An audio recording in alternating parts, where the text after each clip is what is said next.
Monte Webcast, o podcast do Pesadão, em turnê São Paulo.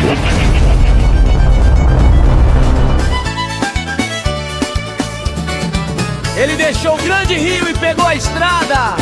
O maior folk cance itinerante do Brasil desce em solo paulista. Não é capital, é o interior e a grande São Paulo em evidência. Everson Montana botou o pé no caminho. Saindo do Rio ele não vem sozinho. Traz a estrutura, agarre o microfone pra dar voz a quem tem história e nome. Girando por Tabuão, da Serra em Budas Artes, marcando presença em Piracicaba e Campinas, pelas cidades paulistanas, ele faz a sua parte. É o Monte Webcast na estrada, movimentando o network, gerando conexão, é emoção, é inspiração, credibilidade, confiança na palma da mão. É o Monte Webcast na estrada, movimentando o network, gerando conexão, é emoção, é inspiração, credibilidade, confiança na palma da mão.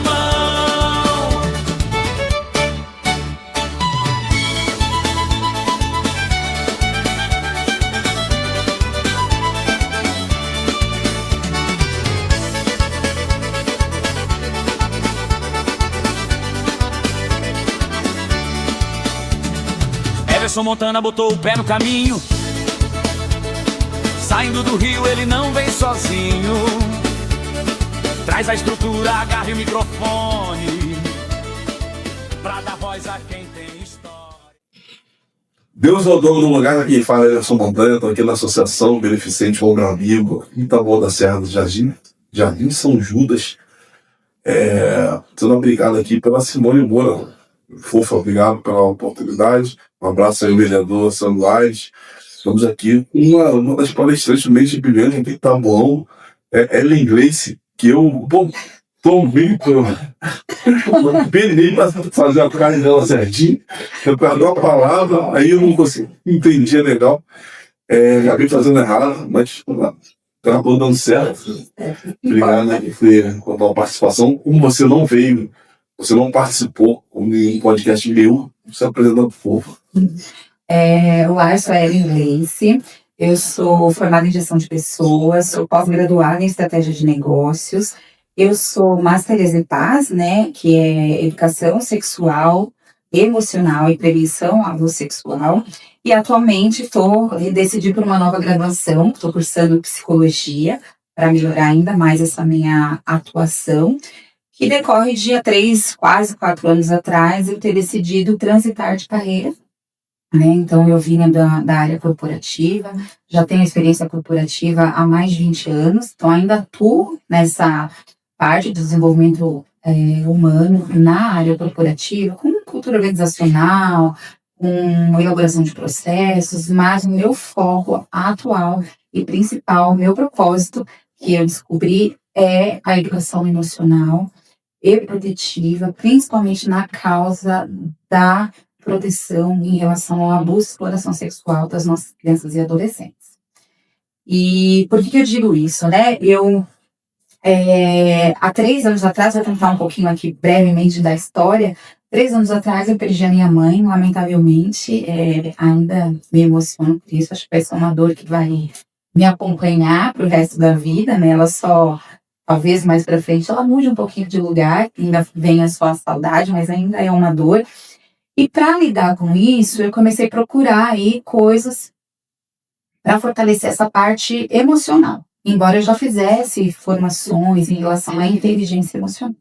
E aí me deparei com a Leilene Rocha, que é minha mentora, psicóloga, muito conhecida nas redes sociais.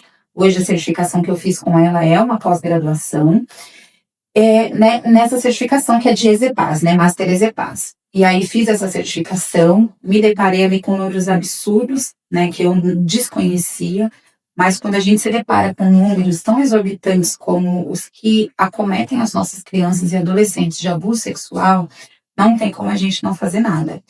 E aí eu sendo mãe solo, sou mãe solo de uma filha pequena, Helena vai fazer agora 5 anos, eu falei, não, eu preciso fazer alguma coisa não só pelas minhas crianças, mas por todas as crianças, e decidi transitar de carreira. Aí surgiu a oportunidade, o convite, depois da certificação, de ser coautora de um livro, né, que é esse livro aqui, Vozes de Transformação. E o Vozes de Transformação, ele é o quê? A gente escreveu, são 12 coautoras deste livro, a maioria delas foram vítimas de abuso sexual na infância, inclusive eu, que só aceitei verdadeiramente lidar com isso depois dessa certificação. Até então, isso era uma coisa que estava escondida lá dentro de mim, nunca contei para ninguém, nem para minha mãe, nem fui casada por 20 anos, nem para o meu amigo hoje, né, que é o meu ex-marido, filhos, para ninguém, nunca comentei sobre isso, porque é uma coisa muito difícil hoje, né, ainda as pessoas falaram sobre. E aí, o livro é escrito por a maioria das mulheres foram vítimas, e a gente escreveu esse livro com o propósito de quê? Né? De quebrar o silêncio acerca dessa temática e de que esse livro ele rompa barreiras, né? Para as pessoas verdadeiramente darem a importância que esse tema merece. Porque ele acontece todos os dias, em todos os lugares, ao nosso redor. E proteger as nossas crianças e adolescentes é responsabilidade de todos nós, né? Isso, inclusive, tá na lei. Não é responsabilidade só minha, cuidar da minha criança, é responsabilidade de toda uma sociedade. Mas ainda é um assunto envolto, sensível, de muito tabu, as pessoas não querem falar a respeito. Então, aí eu fiz essa transição de carreira, deixei a área corporativa, ainda faço algumas coisas, porque, infelizmente, né, eu ainda não consigo... O propósito nem sempre paga boleto. Exatamente. Propósito nem sempre paga boleto, então eu não consegui me desvencilhar totalmente ainda da área corporativa, embora eu gosto muito, eu fui muito apaixonada por esta área, assim, por mais de 20 anos, até me deparar com esse propósito, sabe? De ver que eu fui uma criança que passou por isso, de entender, de estudar e de querer levar para que outras crianças não passem. Né? Então, geralmente eu falo, se eu conseguir salvar uma criança, já está valendo a pena, mas nem sempre, né, o propósito, como você bem disse, paga os boletos, então a gente vai tentando conciliar ambas as coisas, mas esse é o meu propósito atual. Eu estou, né, como conselheira de direitos humanos aqui no nosso município de Taboão da Serra, sou a presidente, inclusive, representante da sociedade civil. Eu faço sempre questão de dizer isso, por quê? Porque é um trabalho voluntário. Você é conselheira ou não? Eu sou conselheira e presidente. Conselheira lá? Conselheira do Conselho Municipal de Direitos Humanos. Não tem nada a ver com você. Não tem a ver com o Conselho Tutelar, sou dos direitos humanos, mas que está lá junto, né, está dentro disso, a garantia de direitos de todas as pessoas, mas a causa do propósito do meu coração é em relação às crianças e os adolescentes. E eu estava falando que eu sempre faço questão de dizer que eu sou representante da sociedade civil, porque isso tem a ver com o meu propósito, eu não me cego para isso. Né? É um trabalho voluntário, então eu tenho as reuniões, tenho as propostas, tenho os projetos, e é um trabalho voluntário, exclusivamente tentando aí melhorar a garantia de direitos, né, para as nossas crianças e adolescentes. Então, eu sou escritora, como eu disse, eu faço muitas palestras, eu faço também as oficinas para as próprias crianças e para os adolescentes, então, para ensiná-los sobre a educação emocional. O que é educação emocional, gente? Nada mais é do que reconhecer as emoções, ensinar as crianças a reconhecerem as emoções. Mas isso existe ainda uma dificuldade em relação a isso, porque a nossa sociedade ainda pensa que a criança não tem que querer, para de chorar, que não foi nada. Não tem como parar de chorar. As crianças, elas precisam sentir. É fisiológico algumas das emoções. Ela vai ficar triste, ela vai chorar. Tem as reações fisiológicas, né? Então, eu ensino isso. Eu ensino desde as crianças, os pais, os responsáveis, os profissionais, todos os estrangeiros de direito, as palestras, workshops, enfim, para a gente tentar desmistificar e proteger as nossas crianças. Mas aí, a minha dúvida é, qual é o teu alvo em termos de informação? Livro, geralmente, vai ser para adulto. Mas como é que é o tipo de conscientização que você faz para as crianças? Se é que você tem algum programa ou quais órgãos que você ajuda a dar luz vocês também têm essas iniciativas. Isso é muito importante você ter tocado no assunto. Sim, o livro é adultos, né? Palestras, workshops, é sempre para os adultos. Então, o que me procuram? Para explicar, por exemplo, em relação ao abuso, porque a educação emocional, ela tem um leque muito grande, né? Então, por exemplo, no sábado passado eu fiz uma palestra em uma escola para falar de educação emocional e autonomia infantil.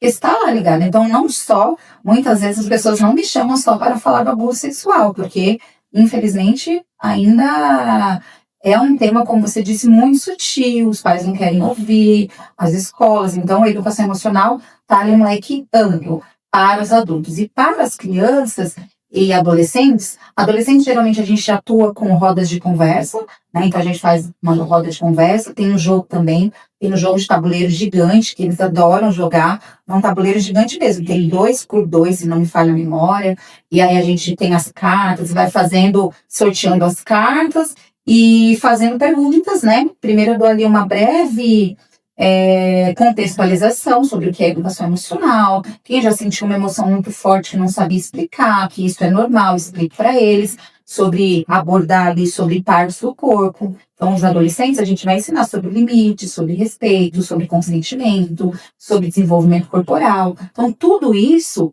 é educação protetiva, que eu chamo, que é educação sexual. Eu até mudei essa abordagem, porque quando eu falava que eu falo sobre educação emocional e sexual, algumas pessoas nem recebiam. Quando eu mudei a estratégia e comecei a falar educação emocional e protetiva, as pessoas pelo menos me recebem. E aí eu explico que tudo isso que nós falamos aqui agora é educação sexual. Vou ensinar sobre onde não pode tocar, quem que pode tocar, aonde não pode, quais são as partes íntimas, a higienização da criança, o cuidado com até a higienização do próprio adolescente. Tudo isso tem a ver com a educação sexual. Então, com os adolescentes, a gente tem as rodas de conversa, e com as crianças, né, eu já fiz aqui no município para mais de 600 crianças as oficinas.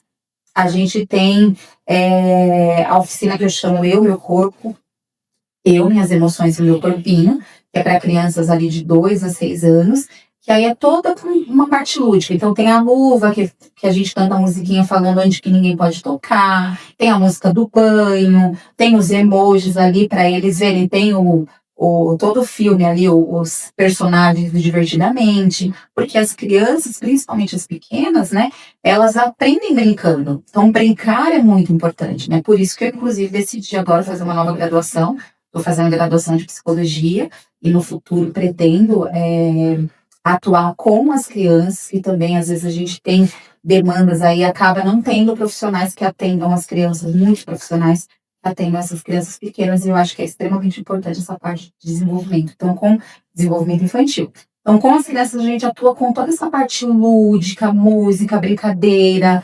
livro, fantasias ali, para que eles entendam, e sempre com adaptação do vocabulário. Eu não vou falar com uma criança de 5 anos do mesmo jeito que eu vou falar com um adolescente de 15 anos. Então, isso é extremamente importante, a gente também ter essa mudança, né? Essa mudança de vocabulário, mudança de atuação, porque eu também não posso chegar com um adolescente de 15 anos, toda fantasiada, ali, cheia de bichinho, porque ele vai falar, que essa tá querendo fazer aqui? Eu não sou criança, porque é o que eles acham, né? Os nossos adolescentes aí são, às vezes, muitas vezes, injustiçados, são incompreendidos, eu costumo dizer. Eu tenho 2 em casa. A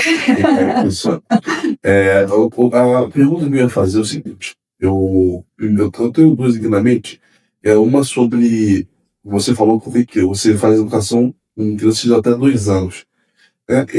Já teve dentro dessas crianças de até 2 anos, até 6 anos, entre esses 2 e 6 anos? As crianças de até 2 anos, e o foco deve ser... O Richard tinha Pedro tá respondendo aí pra gente. Já teve nessa educação, você já soube de alguma coisa dessas ações que só tiram resultado? né? Como você tá Quando toda a gente está falando, por exemplo, quando a gente tem uma parte da dinâmica ali da oficina, que a gente ensina para eles o que é a tristeza, os personagens de Divertidamente, das criancinhas pequenas, né? E aí depois a gente pergunta para eles, depois que eles entenderam, ali sempre as professoras participando também juntas, o que te deixa triste, por exemplo? Então já teve crianças de relatar, me deixa triste que o pai bate, e aí não é uma batidinha assim, tipo, um tapinha na mão, embora também não possa, né, gente? Mas a criança relatar que, mais de uma vez, é de ficar insistindo que o pai bate, e depois a gente, claro, eu faço, nós, né, falo nós porque eu tenho a minha sócia, a Fran, um beijo. Então, nós fazemos um relatório, depois de todas as nossas oficinas, a gente faz um relatório com tudo que surgiu depois e passa para a gestão da escola. Então, a gente faz um relatório depois e passa para a gestão, e aí, a partir dali, a gestão vai verificar. E, lamentavelmente, depois teve um episódio que descobriram que sim, essa criança de 4 anos, ela sofria agressões em casa, foi acionado depois conselho tutelar, e tudo, e nunca houve relato nas minhas, até o momento, relato de abuso sexual. Né? Não teve, só teve relatos, infelizmente, de violência, de agressão física contra as crianças. O que eu não fiz, tipo assim, foi uma questão porque vocês não conseguem ter um dado amplitude desse projeto. Vocês são chamadas numa situação específica, né? Um colégio X, um colégio sobre sim, não. Então, se for fazer, se fosse um negócio que fosse,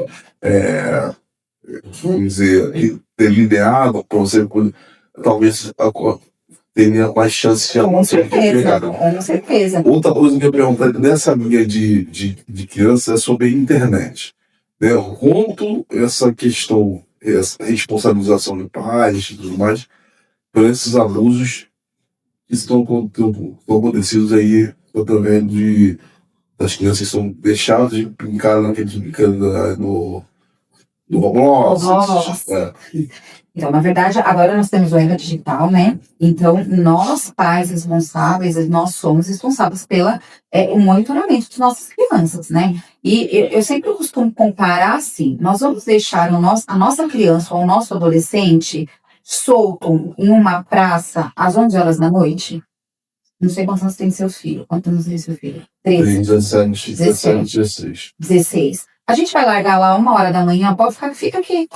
Ele quer ir lá sozinho, ali numa praça. A gente não vai deixar. Não vou deixar o meu sobrinho de 8 anos mas não, os adultos, os pais responsáveis fazem isso, porque eles pensam o quê? Ele está dentro do quarto, ele está seguro. Só que não, gente, ele não está seguro dentro do quarto. E a internet é investido, assim, bilhões. Se eu não me engano, se não me falha a memória, acho que em 2021 foi investido 5 bilhões de dólares no mercado pornográfico. Isso vai acessar as nossas crianças. Aí uma mãe me perguntou uma vez numa palestra, ela não me perguntou não, ela observou, né? Ela falou assim, mas o meu filho de 8 anos não é safado. Ele não vai buscar pornografia na internet. Não é questão da criança ser safada, é questão que o algoritmo está sendo projetado, as pessoas estão investindo dinheiro para que ele alcance a nossa criança.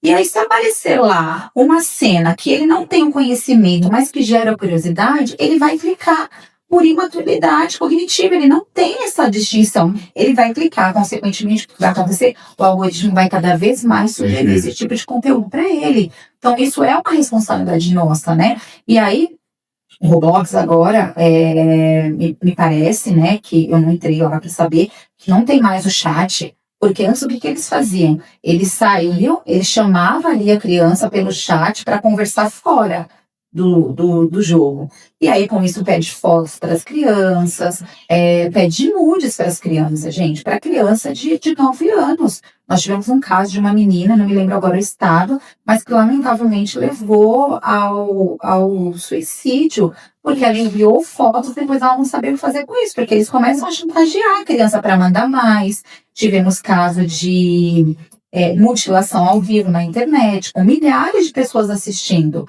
Então, nós somos responsáveis, a gente precisa fazer esse monitoramento. E as pessoas vão falar que, mimimi, não dá, não é possível, mas eu Para mim, criança, adolescente com menos de 16 anos não tem que ter rede social. É o que está na lei, a gente tem que seguir a lei. E ponto. Eu posso dirigir com menos de 18? Não, e aí... Assim, ela tá falando aqui, ela tá falando lá e eu tô tomando só tiro. Que meu filho tem.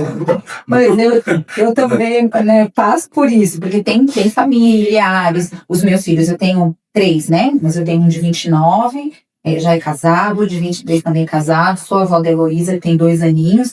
E na época deles, eu não tinha o conhecimento que eu tenho hoje. Então, eles tiveram a internet, celular, com menos do que 16. Agora, Helena, quando eu puder postergar isso, eu vou postergar e vou monitorar quando for necessário. Ah, mas esses dias também uma mãe perguntou, mas e o trabalho da escola? O trabalho da escola pode usar o meu notebook. Por que ele precisa de um celular para justificar que ele tem que fazer o trabalho da escola?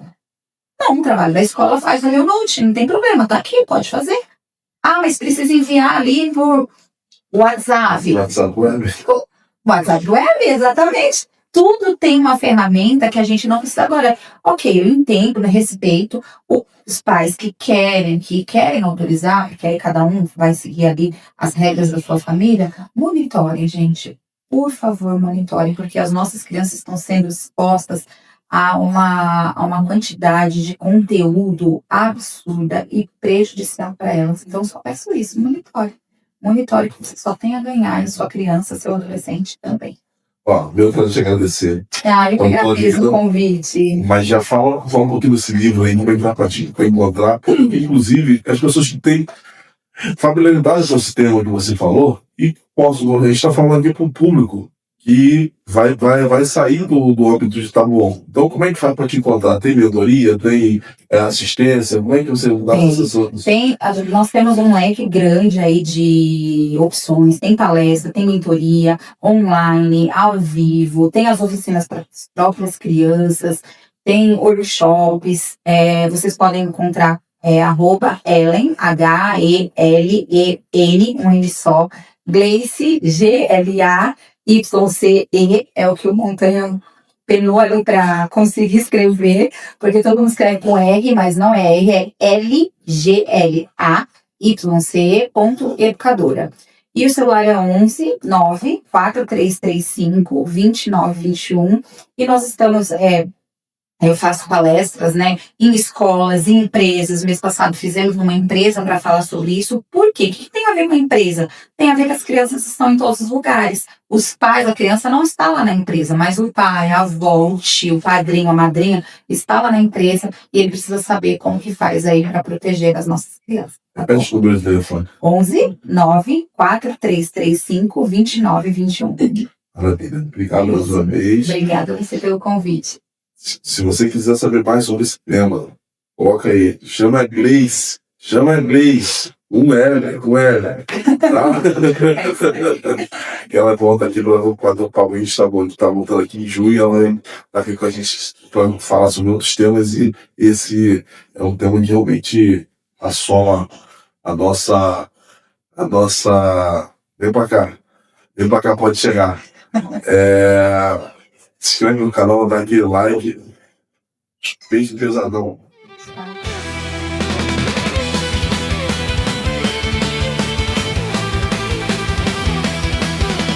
Emerson Montana botou o pé no caminho,